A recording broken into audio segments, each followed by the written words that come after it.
بسم الله الرحمن الرحيم. يقول المتنبي: إذا غامرت في شرف مروم فلا تقنع بما دون النجوم، وكم من عائب قولا صحيحا وآفته من الفهم السقيم. السلام عليكم ورحمة الله وبركاته.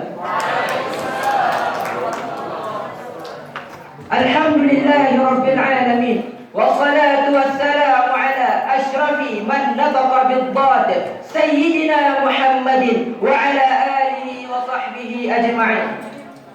يقول البحتري: خير الكلام ما قل ودل ولم يمل، ونحن من فريق المؤيد نؤيد قرار المجلس لما لهذا القرار من إيجابية كثيرة تعود على المجتمع الإسلامي. وقبل أن نبدأ بسرد الحجج وطرح الحجج الدالة والداعمة والمقوية لحججنا، أود أن أعرف لكم ما معنى الموضوع في ظل هذه المناظرة. يا أيها الجمهور الكريم، فإن موضوعنا اليوم في هذه المناظرة ألا وهي تعليم العلوم الشرعية في الجامعة الإسلامية يجب أن يتم باللغة العربية. تعليم، ما معنى تعليم؟ على وجه اختصار، تعليم مصدر من علم يعلم تعليما، فمعناه أدركه علما وفهمه ومعه المعلم.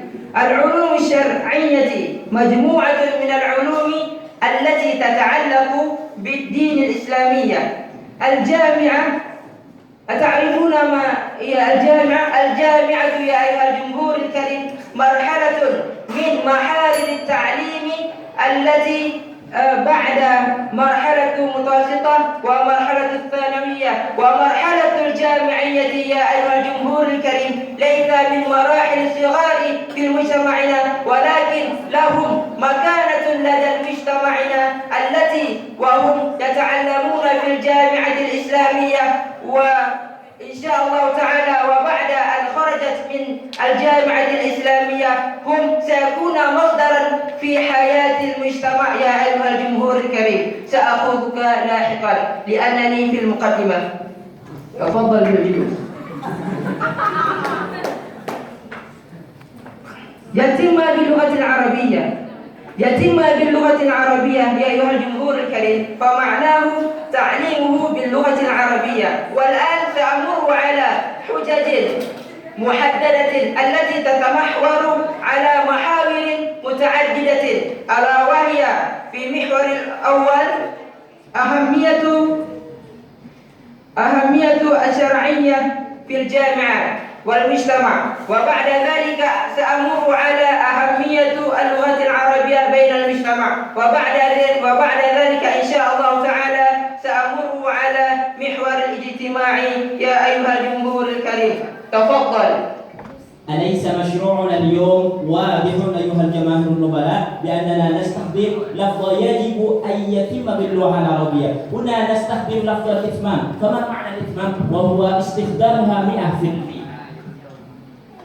شكرا يا أيها الجمهور الكريم. أنا قلت بأن تعليمه باللغة العربية فمعناه 100%، ما قلت نصف اللغة العربية. أتفهمون هذا؟ والآن سأمر على المحور الأول التي هي أهمية الشرعية بين مجتمعنا. يا أيها الجمهور الكريم، أتعرفون دولتنا الإندونيسية معظم مجتمعنا من المسلمين؟ أتعرفون هذا؟ الحمد لله. تفضل.